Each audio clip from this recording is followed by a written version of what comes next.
오늘 또 그대의 최고의 날입니다. 은미 선교사 묵상입니다. 최고의 날. 나는 이웃의 죄악에 대하여 마음을 찢는 기도를 올리는가? 열왕기하 22장.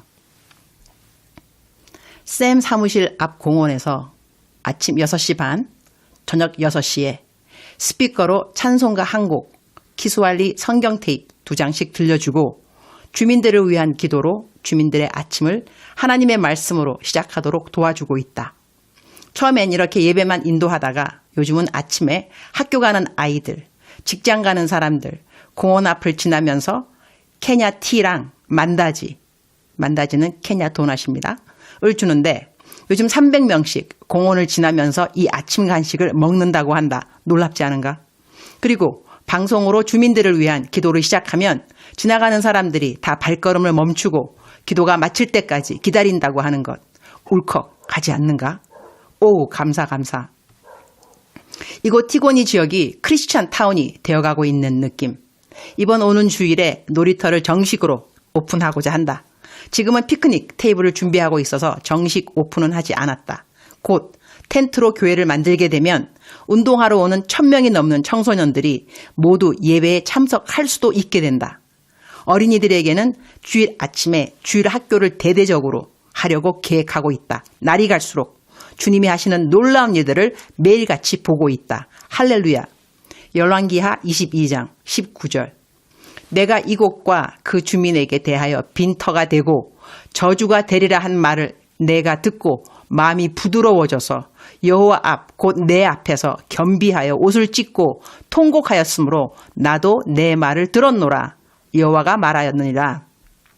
Because your heart was responsive and you humbled yourself before the Lord when you heard what I have spoken against this place and its people, that they would become accursed and laid waste. And because you tore your ropes and wept in my presence, I have heard you, declares the Lord. 남편하고 나는 저녁 식사가 마치면 항상 가정 예배를 드린다. 남편이 보통 설교를 한다. 어제는 남편이 설교한 본문 내용이 역대하 34장이었는데 오늘 내가 하는 묵상 본문 말씀하고 같은 말씀이었다. 와, 내가 신기하다고 말했다. 남편은 내가 요즘 성경의 어느 부분으로 묵상하는지 모르는데 어제 남편이 가정예배 설교로 고른 구절이 역대하와 열왕기하에 똑같이 있는 내용이었던 것이다. 남편이 설교하고 난 다음 나는 무슨 구절로 묵상할 거냐고 물어보았는데 내가 묵상할 구절도 괄호 열고 나는 미리 성경을 오디오로 들으면서 마음에 묵상할 구절을 정해놓는 편인데 괄호 닫고 남편이 설교한 구절하고 동일한 구절이었던 것이다. 그래서 어제는 가정예배 드리면서 본문 말씀을 남편이 선택한 그것만으로도 둘이서 은혜를 받았다. 여호와 앞 곧 내 앞에서 겸비하여 옷을 찢고 통곡하였으므로 이 말씀이 마음에 와 닿는다. 남편은 이 말씀을 역대하 34장 19절 말씀에서 읽으면서 왕이 율법의 말씀을 듣자 곧 자기 옷을 찢더라. When the king heard the words of the law, he tore his robes. 설교하기를 우리가 하나님의 말씀을 정말로 깊이 이해한다면 우리의 마음을 찢으면서 기도하지 않을 수 없다고 했다. 요시아같이 훌륭한 왕도 하나님의 말씀이 적힌 율법책을 받았을 때 그 말씀을 읽고 자기 옷을 찢었다고 했으니 왕이 사람들 앞에서 자기의 옷을 찢는다는 것을 상상해 보았느냐고. 그는 주위 사람들을 인식하지 않았고 그토록 정직하게 사는 왕이었는데도 말씀 앞에서 이렇게 겸손한데 우리도 정말로 말씀을 깊이 이해한다면 말씀 앞에서 마음을 찢을 수밖에 없지 않냐고 그렇게 설교를 했다. 나는 이 본문 말씀이 마음에 와 닿은 것은 요시야 왕은 사실 자기 개인적으로는 하나님 앞에서 최선을 다해 사는 왕이라고 여겨진다. 성경 말씀에서 요시야를 어떤 왕으로 설명하는지 옮겨본다. 2절. 요시야가 여호와 보시기에 정직히 행하여 그의 조상 다윗의 모든 길로 행하고 좌우로 치우치지 아니하였더라. He did what was right in the eyes of the Lord and walked in all the ways of his father David, not turning aside to the right or to the left. 내일 묵상하게 될 열왕기하 23장에는 요시야 왕이 어떻게 하나님의 마음을 시원하게 해주었는지 그가 한 선한 일들이 엄청나게 많이 나열되어 있다. 참으로 훌륭한 왕이었던 것이다. 영성으로 말한다면 그는 자신의 개인 영성에 충실한 자였고 하나님 앞에서 정직히 행한 자였다는 것이다. 그럼에도 불구하고 그는 말씀 앞에서 자기의 옷을 찢은 이유는 백성들이 지은 죄 때문이었던 것이다. 나 하나만 하나님 잘 믿는다고 만족할 것이 아니라 백성들이 짓는 죄 앞에서 왕이 자기의 옷을 찢어 회개했다고 하는 것. 나는 그러한 사람인가를 생각해 보게 된다. 나는 나 혼자의 영성은 잘 챙기지만 이웃의 악한 죄에 대하여 얼마만큼 마음을 찢고 그리고 그들을 위해 회개를 하는지 나는 그 부분이 참 약한 것 같다. 나의 도움이 필요한 이웃은 그런대로 성의껏 챙겨주는 것 같은데 이웃의 악함에 대해서 옷을 찢고 마음을 찢어 겸손하게 그들을 위해 애통해 하는 그런 마음은 넉넉하지 않다. 나는 아직도 나 하나의 영성 관리에 머물러 있구나. 그런 생각을 이런 성경 구절을 대하면 깨닫게 된다. 주님, 오늘 또 최고의 날입니다.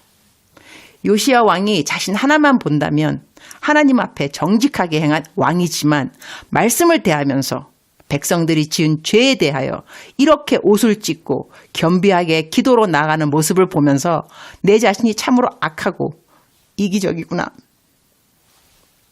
그런 생각을 하게 됩니다. 그러나 감사한 것은 걔가 요시야처럼 백성의 죄에 대하여 아직도 참으로 회개하지 못하고 겸비하지 못함에도 불구하고 하나님은 저의 기도를 들으시고 저를 참아주시고 저를 사랑해 주신다는 것입니다. 요시야 같은 왕이 되어야만 하나님의 사랑을 받고 인정을 받을 수 있다고 한다면 저는 매일 정죄감에 빠져서 헤어나지 못할 것 같습니다. 제 개인 영성도 잘 챙겨야 하지만 이웃도 잘 챙기고 더 나아가서 이웃의 악함에도 참으로 겸비한 자세로 애통해하는 마음으로 중보기도 할 수 있도록 저를 도와주옵소서. 그런데 이렇게 기도하면서도 아직도 그닥지 이웃의 악한 죄에 대해 간절함을 갖고 기도할 마음은 별로 없는 저를 봅니다. 이웃의 악에 대하여 주님이 보시기에 가장 기뻐하는 마음과 자세와 언행과 태도가 있기를 기도합니다. 이 일은 제 의지대로 되는 것 같지는 않습니다. 그러나 남편의 설교처럼 정말 하나님의 말씀을 깊이 이해한다면 우리는 마음의 옷을 찢을 수밖에 없다는 그 말을 제 마음에 잘 새기도록 도와주옵소서. 요즘 키스완리 공부를 열심히 하고 있습니다. 어제는 한나 선생님과 거의 1시간을 막히지 않고 키스완리로 대화를 했습니다. 이전에 막혔던 단어가 그래도 요즘 술술술 잘 나와서 감사합니다. 많은 분들이 기도해 주심을 피부로 느낄 수 있습니다. 기도해 주는 모든 분들을 축복하여 주옵소서. 남편이 제가 녹음하는 묵상을 음질 좋게 자기가 만들어 주겠다고 마이크를 어제 다 셋업해 주고 녹음하게 도와주어서 감사합니다. 매일같이 제 묵상을 유튜브에 올려주는 수고를 하는 울 김성화 전도사님 부부를 축복하여 주옵소서. 주님 사랑합니다. 주님 감사합니다. 오늘 또 우리 주님 저를 보시면서 하루 종일 기쁘시면 참 좋겠습니다. 사랑하는 그대여. 사랑하는 그대여. 대답하고 계시죠? 사랑하는 그대여. 오늘 이 녹음한 거 좀 음질이 다르게 느껴지나요?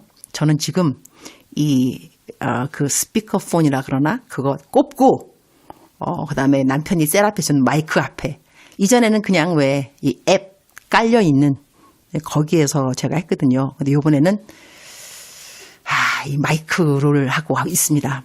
그러니까 잘못된 거 하나 있다. 뭐가 있냐면 시간을 몇 분 했는지를 모르겠네.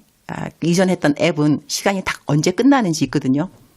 오늘 어쩌면 좀 길 수도 있겠지만 어떻게 그냥 하여튼 오늘 중요한 것은 음질입니다.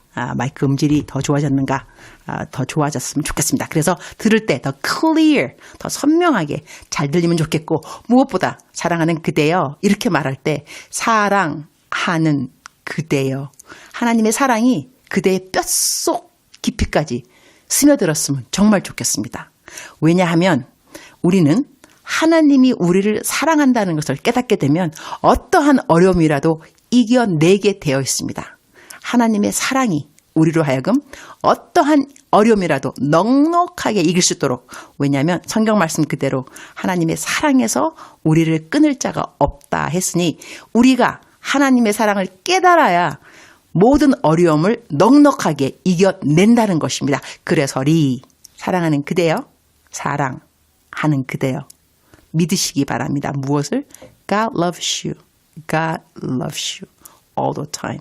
하나님이 그대를 사랑한다는 것을 믿으시기 바랍니다. 아자, 오늘도 사랑하는 그대, 아자. 요시야 왕처럼 그렇게 훌륭하지 않는다 할지라도 그래도 하나님은 그대를 사랑하십니다. 우리가 다 요시야 왕 같으면 얼마나 좋겠어요. 그러나 그렇지 못한 상황에서도 하나님은 우리를 사랑한다는 것이 이 묵상의 포인트입니다. 요시야 왕처럼 그런 사람이 되어야겠지만 그렇게 되지 못하는 상황에서도 하나님이 우리를 사랑하심에 그 하나님께 감사하고 우리가 할 수 있다면 더욱더 요시야 왕처럼 이웃의 범죄함에도 간절함으로 중보할 수 있는 우리가 되었으면 참 좋겠습니다. 사랑하는 그대여, 사랑하는 그대여. 억만 번 더 들어도 기분 좋은 말, 사랑하는 그대여. 오늘 또 그대의 최고의 날입니다. 힘내시기를 사랑합니다. 축복합니다.